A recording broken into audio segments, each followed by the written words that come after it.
Monday. We had a busy weekend, didn't we?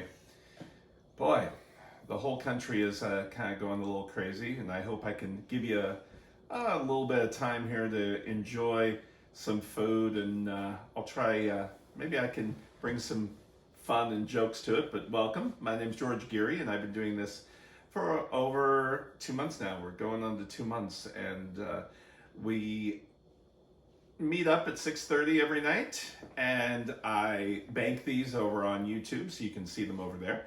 And besides doing these, I also teach all over the country when we aren't in quarantine. I live in Southern California, so we have a little bit of quarantine here still. They're opening some restaurants a little bit, but then we've got some riots going on and some unrest, so no one's really going out, so I might as well make some good food.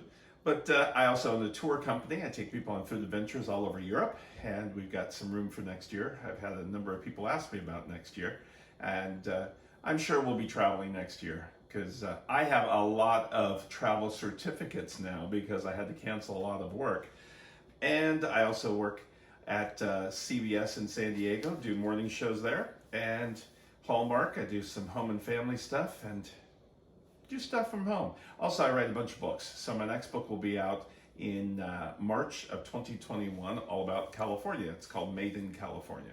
So made, not maiden, made in California. So anyway, before we get going with today, and a lot of you saw our whole week of schedule because I put it up on Facebook.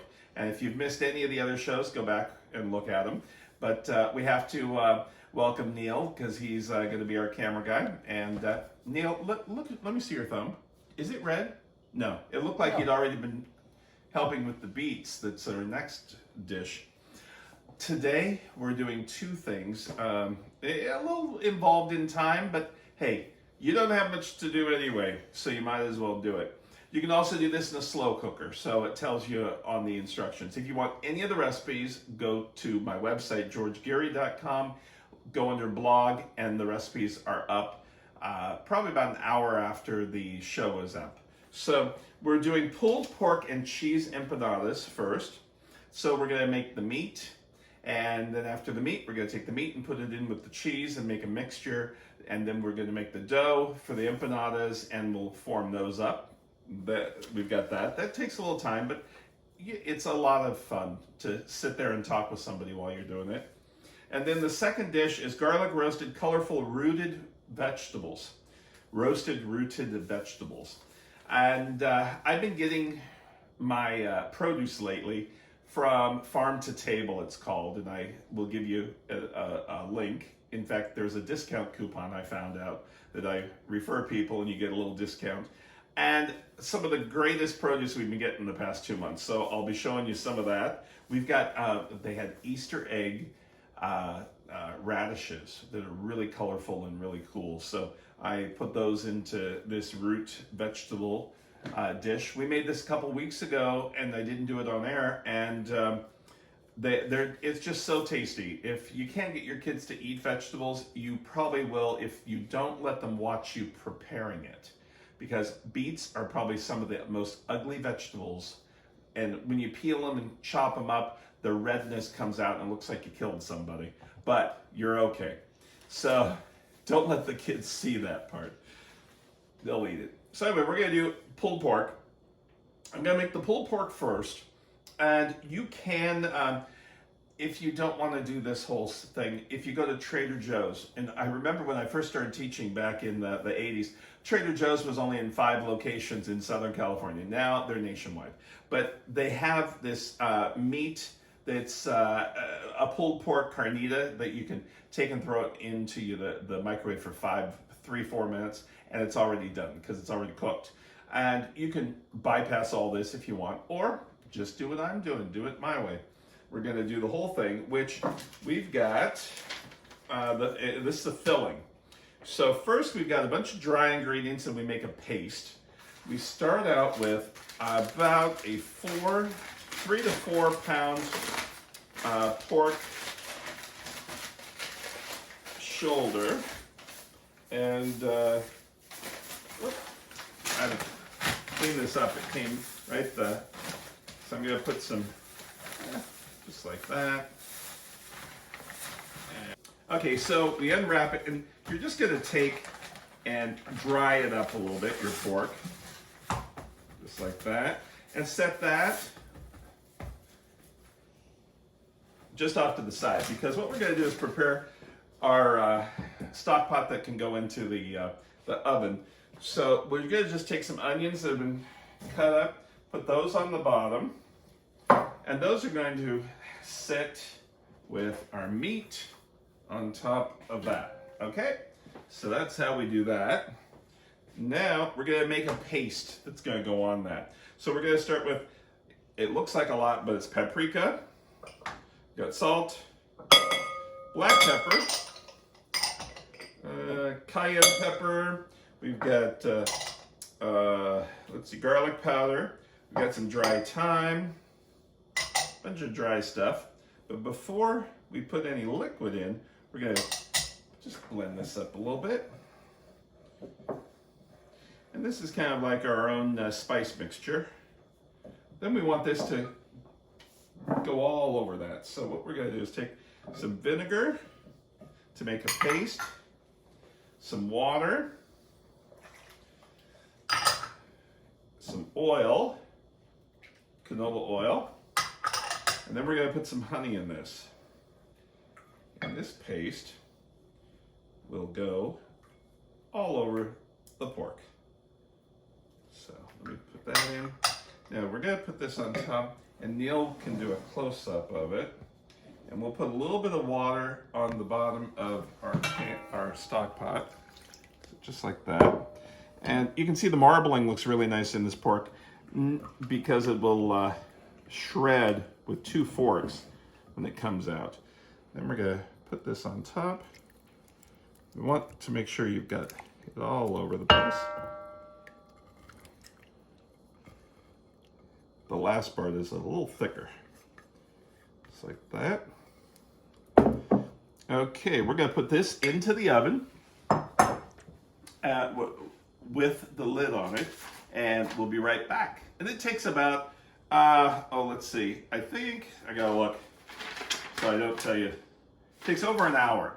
So what you'll do is you're gonna see if you can take 2 forks and start pulling it apart, because that's what you want to do with this. So we'll be back. Okay, we're gonna do our root vegetables now, and they're kind of ugly, like I said, the beets, but we're going to use regular carrots. Last time I did some colorful carrots, some rainbow carrots. They didn't send me any rainbow, so I've got that. But I do have 2 types of beets. And when the produce comes in, it comes in late at night.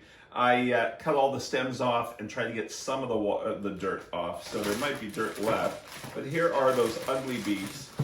And if kids see these, they probably think, and I cut it off, but they have... That Alexa, she's been a pill this week. But it has a bunch of different, it doesn't look good. But anyway, and these are red beets, and then we have golden beets. And here's our Easter egg radishes, and you can see the different colors that are purple and stuff. So these aren't 100% clean yet. And, oh, here's some more Easter. See, this is what the kids will look and think. Those are kind of gnarly looking. See, look at that. So is that looks like a mouse?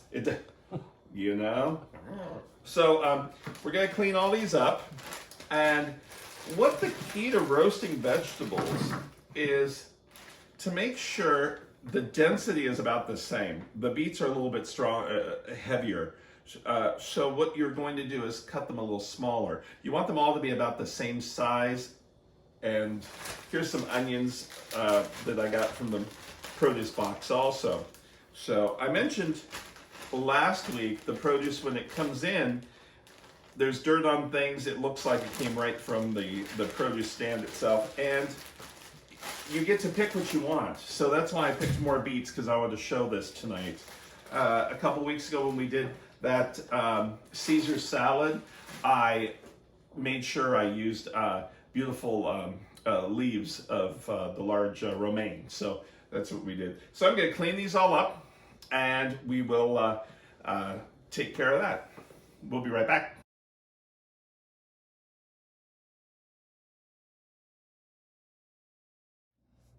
Okay, so I've got my red beets, and I chopped those up, and it looks like I killed somebody. Then I got my golden beets, got some carrots, and all of those radishes of different colors. Now, if I put it all together right now, the red beets will turn all the radishes red, and everything will be one color. So I want it to be kind of separate the colors just a little bit. We've got roasted garlic, late harvest olive oil, and from Temecula Olive Company, and they're not a sponsor, but they're close by. So I don't have any sponsors. If you want to sponsor me, it's like late at night for $5. For $5 you can sponsor, you know, less than a cup of coffee. That's all it'll be for me. All right, so I'm gonna put some foil down. I'm gonna put these beets over in one area to roast by themselves. All these will go everywhere else. So all we do to roast these is olive oil in all of it. Then we'll toss it, and then we'll sprinkle a little bit of sugar and some fresh thyme. So I'll get the fresh thyme in a second. So toss this. You just want it to be nicely coated, and they roast at a high temperature. So put that glistening. Looks like, oh well. Then we'll toss that. These I don't think you have to keep separate. I think, and you want these to be a single layer pretty close. So Neil will do a close-up of those. And yeah, come on over and take a close-up of all of the vegetables and the single, just like that. So I've got a lot, don't I? So then we're gonna take the thyme, try to get this into a single-ish layer, okay? That's what I should call it. I put some onions in there too. Then our fresh thyme. Doesn't matter if you use the stems because nobody is going to really eat this part. Well, you can pull the stems off. It's not like when you make a salad, you don't want the stems in. And there we go. Now I'm going to use some coarse brown sugar. Just a dusting over everything. They're sweet enough, but it just kind of adds a little extra to it. We're going to put this into the oven, and we'll be back with our empanadas that we'll be making our filling and then our dough. We'll be back. Okay, the vegetables just came out. The roasting of our beets. Put a fork in to make sure it's nice and soft. Still a little firm though. You don't want it to be too soft, but you want it to be nice and tender. And you can see there's a lot of liquid left. So what I'll do is, you'll see all this liquid. So and you can see why I keep it separate. I'm going to take all these off of the liquid and put it into a nice big bowl for serving with a little bit of thyme left on that. So we'll put this together and we'll put our empanadas, put those together, and we'll finish it all up. See you in a sec. Okay, our pork is out. Whew. And all of these, the vegetables and everything in here, you can use this for stock. So Neil, come on close. I also checked to see the internal temperature was at least 165. But you can see how this will just shred really nice with 2 forks. Once it cools down a little bit, I'll pull this out and I'll shred it. And we'll be back to put all of our mixture together, and we'll also make the dough. So we'll be back in a minute. So our pulled pork has been cooled down, and I've pulled it. Really, it wasn't pulled pork before I pulled it, right? So I pull it, and then it becomes pulled pork. So we'll talk about that later, but we've got to make the dough for the empanadas. It's one of the simplest doughs you don't have to really worry about, except have a food processor. So we've got flour and salt. Now normally we put the butter in now, but with this recipe, we're just gonna pop that on, turn it on. While it's on, we're gonna take our butter and put it through the feed tube. And the butter's cold, so it stays nice and cold until it starts working a little bit. And then we've got our egg and the water. Now we're going to let this go until it forms a ball. It's not like that pastry we did earlier a couple weeks ago where it didn't form a ball. So what this is doing is the heat is melting that flour a little bit, and you can start watching it change the whole texture. And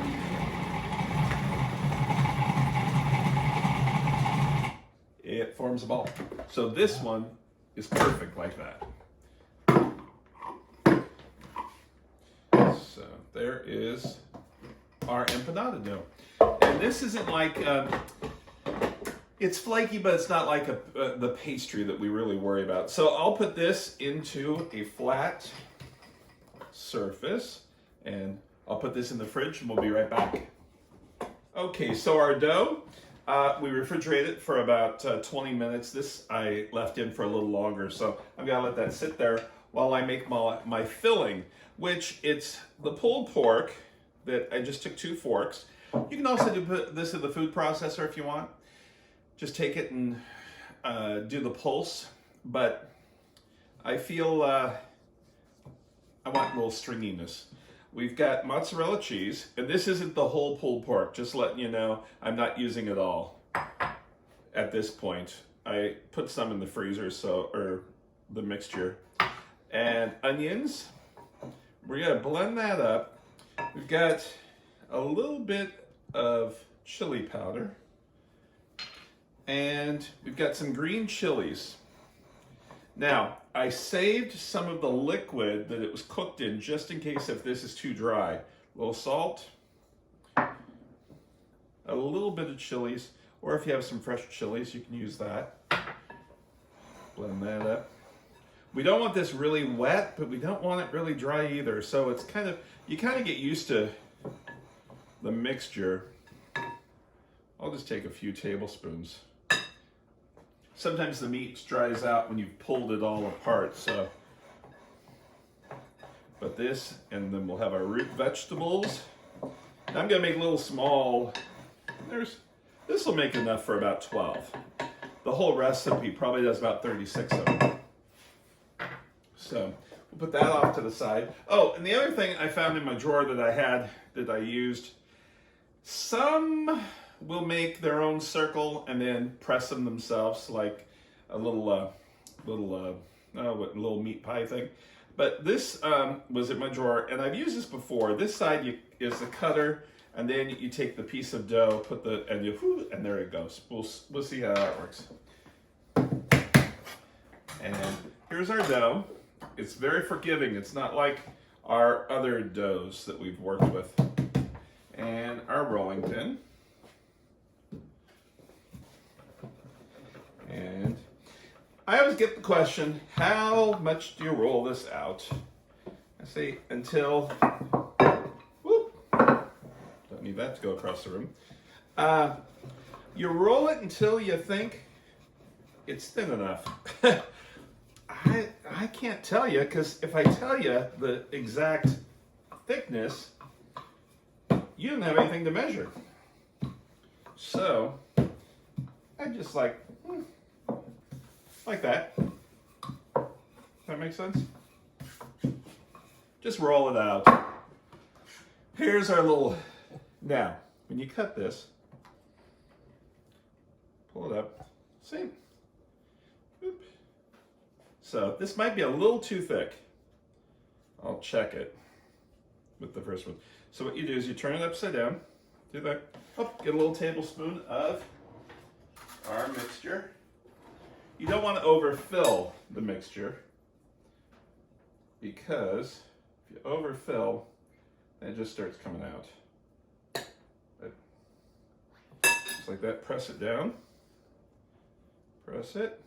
Okay, so the first one I made, I filled it too much, and the dough itself needs to be thinner. You test it out so you kind of can tell. So I've got it a little thinner. I'm gonna cut, and if it comes up in the little press, like that, then open it up a little bit, just like that. So, Neil, do you want to get a close-up? So I've got the little guy there. Then, take some of the filling. And it's only a few teaspoons, if not a tablespoon, of filling. I press the filling down to make sure I don't get too much. Then, see if it, just like that, press, and open. There you have it. And there is your little guy. Empanada. So, we're going to take and make about a dozen of these. And we'll put about a dozen together and then put them on a platter to bake. So we'll be right back.